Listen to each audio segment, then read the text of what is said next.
The thing that makes God amazing, one of the things that makes God so amazing is that he can come to you on your level.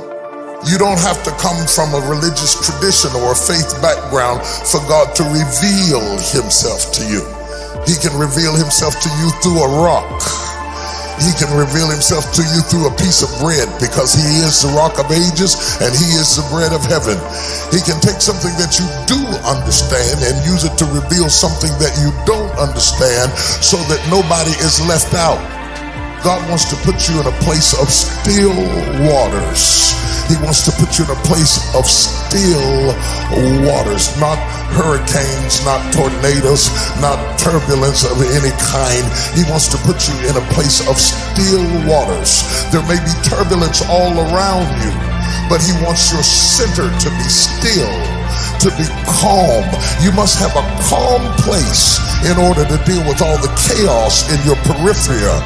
You cannot have still waters until you release or let go many of the things that are distracting you and invading your space.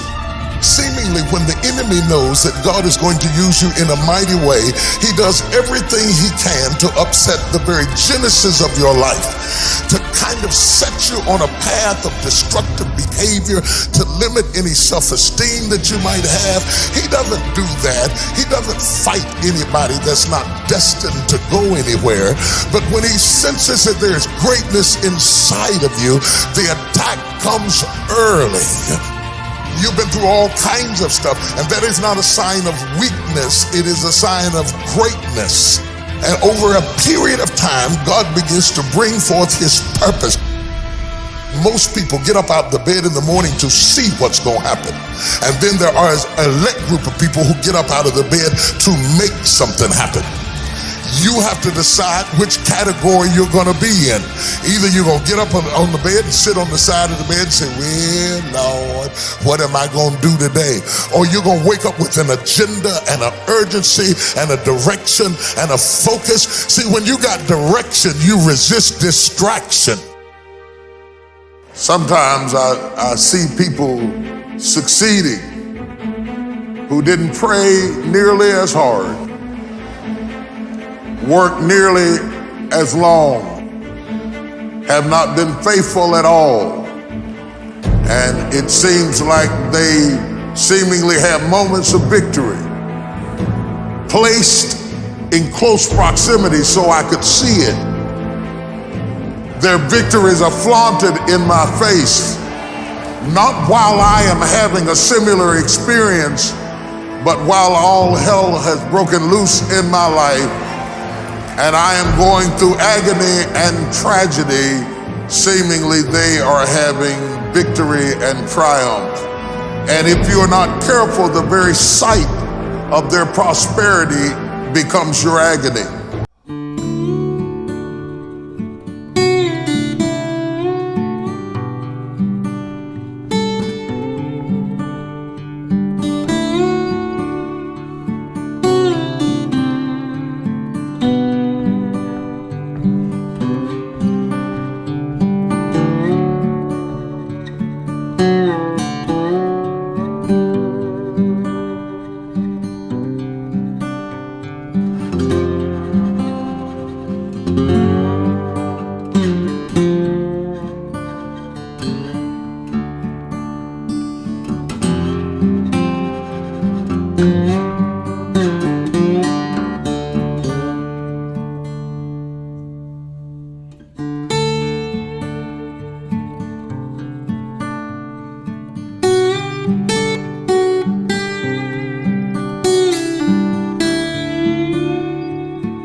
dropped off Faith Street, the package got to go back. It's just like UPS or the post office. If they send you a box and you ain't home, they take it back. That's how it works, man. I think to the greater nation, I would like to say, the way you cope with that pain is by grabbing close who you have left, loving them, holding them, not taking them for granted, sending the extra note, the extra text, the extra hug, the extra kind thing. It's the lessons we learn of the brevity of life that makes life special. If we lived forever and there were no end of life, life would not be special.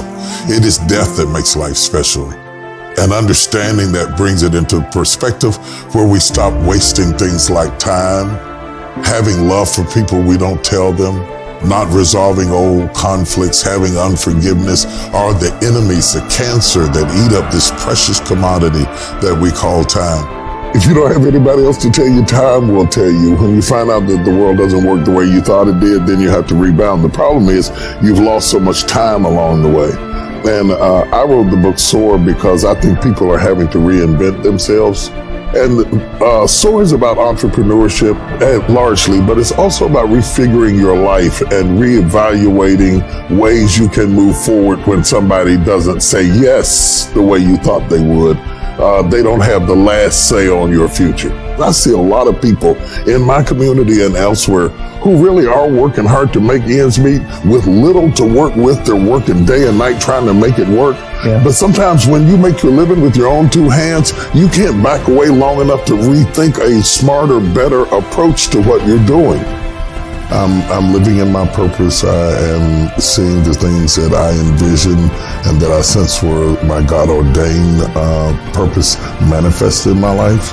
And then steering through the winds and the external climates is what soaring is all about. And I'm fairly fearless when I go after something. And I say that with caution because the real truth of the matter is it's not that I don't feel fear. I don't let fear control my choices. And when you're a very hands-on person as an entrepreneur, you have limited your ability to soar because you have not allowed yourself to reproduce yourself in the lives of delegation to other people. You've got your hands on everything. You've only got two hands, so that limits what you can do, where you can be, and how much money you can make. Ideally, you want to go from a state of doing to a state of being, where it's not about what you do, it's about thinking rather than doing, because you can hire people to do, but you can't hire people to think. You are the architect of your future. You can't just sit around and hope it happens and wait on it to happen and wish for it to happen and complain about it not happening and fuss about what people are not doing. You have to be consciously going after those opportunities in order to succeed. And that is the job of everybody. We are collaborative in our thinking. You have to own your own happiness. Take it away from other people demanding that they make you happy. Your kids are not going to make you happy. Your spouse is not going to make you happy. A big house is not going to make you happy.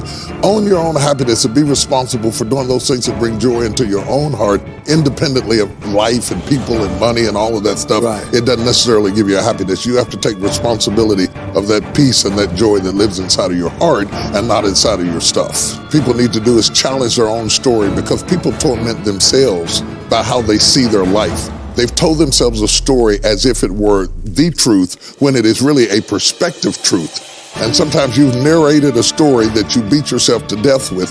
Challenge your own story. Change the way you talk to yourself about who you are and what happened to you and what you're going to do in your life. You wrote the script. Change the story. Enjoy the journey, not the destination. A lot of us delay our happiness. When I get to this level, when I get my degree, when I get the kids, when I get married, I'm going to be happy. Enjoy the journey. Enjoy the whole step, the whole process. Every day that you get up to strive for whatever it is you're after. You know, I'm a goal-oriented guy. Yeah, absolutely. But you don't celebrate when you get to the finish line. Celebrate all along the way. Celebrate all along the way.